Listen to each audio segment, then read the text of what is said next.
Hello class 11th, welcome to the online tutorial sessions for business studies. This is Avinash Lambert, your business guru, and today we are going to continue our fourth chapter, which is business services. Now in the previous video you studied about that there are three types of services, under which there was personal service, social service and the business services. Now in this whole video you are going to study about different types of business services. Now today we are going to study about the first business service, which is banking. Now for banking you need two videos. It is so large that you have to cover it in two lectures. So in today's lecture we are going to start about the first aspect of the business service, which is banking. Now this is the first part for the banking. What is banking? Now students, banking is an art or is an act of depositing money in banks and withdrawing it when needed. Basically, banking is an act where you can deposit your money and you can take loans. You can take financial help with by giving some type of interest in return. Now, there are four types of banks. The banks can be divided into four types, right? Now, the first type is cooperative banks. Now, cooperative banks are organized and managed on the principle of cooperation. The basic principle of cooperative bank states in the name only, cooperation. So, cooperation or self-help or mutual help, mainly in agricultural or rural sector. These banks basically work on the principle of cooperation, helping each other, mutual help and self-help in the areas of agriculture or rural sector. Now the second type of bank is specialized bank. Now they are specialized to certain needs of the targeted group. They cater, they provide certain type of help, certain functional help to the certain targeted people only. For example, foreign exchange. In this bank, foreign exchange bank only provide the foreign currency. Next is industrial bank. These banks provide loans. They provide help, financial help to the industries. Right? So this is your second type of bank. The third bank is your central bank. The biggest, the apex bank, right? Apex means the superior bank. So, central bank is the apex bank of the country. It supervises, means it manages, it tells what to do, what not to do. Supervises and controls the functioning of other banks. It manages, it supervises, it controls all the other banks. For example, in India, it's the Reserve Bank of India. Now, the fourth one, the last one, which is the most important, you have to study about this fourth type of bank, which is commercial bank. Now, commercial bank is a financial institution which accepts deposits from public and offer loans for what? For consumption. Either you can use that money or for the investment. You can invest that money for your business. And they charge interest on the loans for what? To earn profit. Yes, commercial banks also earn the profit. They are governed under the Act of Indian Banking Regulation Act 1949. Is that clear? Now, there are two types of commercial banks. There were four types of banks: cooperative banks, specialized bank, central bank and commercial bank. Now under these banks you have to study about the commercial bank, right? Now commercial banks are also of two types. The first is public sector bank and the other one is private sector bank. Under the public sector is owned by the government. Public sector banks are owned by the government and the motive is the social welfare. And for example, PNB. SBI, Punjab National Bank, State Bank of India, etc. And the second one, second type of commercial bank is private sector bank, which can be owned by the private individuals or private group of people. And their motive is to earn profit, means they charge high interest rate. And the public sector, because their motive is social welfare, it means they charge less interest rate. For example, private sector banks, for example, Federal Bank, Jammu and Kashmir Bank, Dhan Lakshmi Bank, etc. These are your examples.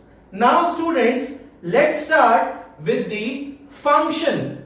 What are the functions of the commercial bank? The first function of the commercial bank is the acceptance of deposits. The main function of any bank, of a bank, is that they accept the deposits. People go there and they deposit their money and they accept, the bank happily accept that money, because from that money they can earn a lot of money. In your class 12 there is a topic, credit creation or money creation, in which you will study that the banks, the commercial bank, can produce a lot of money from your money. But that is in class 12. Here you just have to study about the basic function. So the first function is the acceptance of deposit. Now, how they deposit? How they deposit? Basically, there are 5 types of accounts in a commercial bank. So, the types of accounts in commercial bank. The first type of account is the savings account.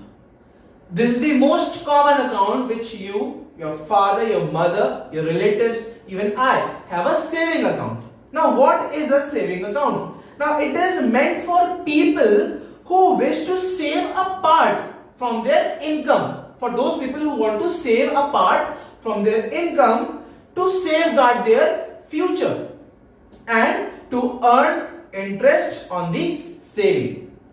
That is meant for those people who want to save some money for their betterment of their future, and they also want some sort of interest on their saving. Now, those people can withdraw money from their account whenever they need. You can take out your money, you can withdraw your money whenever you want, isn't it? And the depositor, the person who has deposited money, that has been issued a checkbook and a passbook. Under the passbook, this is used for recording all your entries, or whatever you have done in your account, that is the passbook.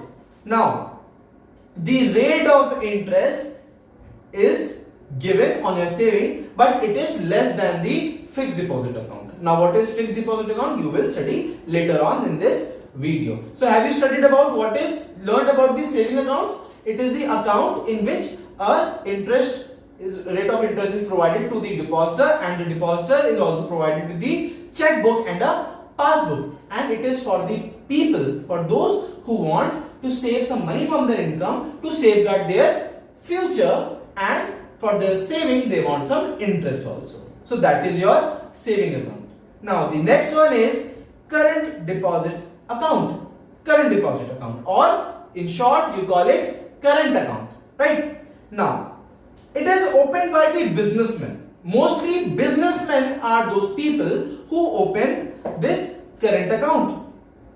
It is opened by the businessmen who have a number of regular transactions. Why this is meant for the businessmen? Because businessman is a person whose transactions is on a number of time on a single day. Either he will be paying or he will be getting some money.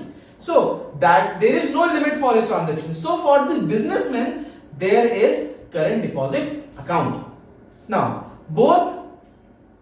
it is mainly basically for the both depositing and for the withdrawing. Now it is also known as demand deposit, because any time he wants to withdraw, he can withdraw. That's why it's known as demand deposit. On a demand he can deposit, and on a demand he can withdraw back. Now for this type of account, that is for the current account, there is zero interest rate. the bank will not provide you any interest rate. You cannot earn from this account, right? And the motive, so if they are not earning, from this account, then what is the reason why they are opening their account in current account? Because the basic motive is the smooth conduction of his business activities. Because anytime you will be needing the money to withdraw, and anytime you want the money to be transacted back in your account. So for the smooth conduction of your business activities, business transaction, the businessman opens his account in the current deposit account. So you have understood two accounts, saving accounts and the current deposit account. Now the third one, students, is the recurring deposit account. Recurring deposit account. It is opened by those who want to save regularly. For a certain period of time and earn higher interest rate. Right? The saving account was for the people who want to save some income. But here, recurring deposit account, this is for those people who want to save regularly and they want higher interest rate also. Now, fixed amount is accepted every month. There is a fixed amount, suppose 100 rupees. Now, 100 rupees has to be deposited in the bank every month. I am just giving an example. For example, 1 lakh rupees or 10 lakh rupees or 10,000 or 5,000. They could be any amount. So, there is a fixed amount which you have to deposit every month. Right? For a specific period of time. The time is specified for 6 months, for 1 year, for 5 years. It could be anything. Right? And the total amount, the amount which you have deposited after the specified time, the total amount being repaid with interest at the end of a particular fixed period. The amount will be repaid to you with the interest. And the interest is more than the saving account. Time limit could be 6 months or up to 10 years. And the interest rate is much more higher than the saving accounts. Right? Now this is your third account. We have studied 3. Now the fourth one is fixed deposit account. The fixed deposit account has the highest interest rate. Now this fixed deposit account, the FD, you must have heard about FD, fixed deposit account. Now it is also known as time deposits. It is an account in which the amount is deposited with the bank for a fixed period of time. Suppose you went to the bank, you want to open an FD account. Okay, you have to submit 10 lakh. You want to submit 10 lakh. You straight away submit your 10 lakh rupees. You deposit your 10 lakh rupees and then keep quiet in your house. You cannot take out, you cannot withdraw money from that fixed account. That 10 lakhs which you have deposited in your fixed account, that is now locked up. You cannot withdraw money from your fixed deposit account. Right? Therefore, the money is locked with the bank and the bank can utilize it in any manner. And it gives the highest rate of interest. Now understand this. Bank के पास जितना समय तक हमारा पैसा रहेगा उतना ज्यादा interest rate मिलता है. बिकॉज सेविंग्स में कम समय के लिए होता है, एफडी में ज्यादा समय के लिए होता है. जितना ज्यादा वक्त बैंक के पास रहेगा पैसा उस अकाउंट में सबसे ज्यादा हमको इंटरेस्ट रेट मिलता है. That's why FD has the highest interest rate and savings account has a lesser interest rate. Right? Now the last type of account is multiple option deposit account. Now what is multiple option deposit account? MOD in short. MOD account. Now it's a combination of saving accounts and the fixed deposit. It has a combination of saving accounts and a fixed deposit. Now basically it connects the saving account with the FD account. And any amount after the fixed amount, the excess amount is transferred into the FD. Any amount in excess of a predetermined amount is automatically transferred to FD amount. Right? If your deposit has completed the limit, then after that your amount is automatically transferred to the FD amount, and in that FD account you will get the highest interest rate up to 8 to 9% of interest rate. So have you understood? MOD account, multiple option deposit. Up to a certain limit you will deposit your amount in the MOD account. For up to a certain limit your account is savings account. But after the limit has crossed, the excess money, the extra money which you are depositing, that will be directly transferred into the fixed deposit account. Is that clear? Automatically transferred into the fixed deposit account. So students, that's all for this video. You have studied what is banking, what are the types of banks, what are the types of commercial banks. You have done the first function of the commercial bank. You did the types of accounts in commercial banks, which is savings account, current deposit account, recurring deposit account, fixed deposit account, and multiple option deposit account. Now students, that's all with this video. Stay home, stay safe, and see you soon.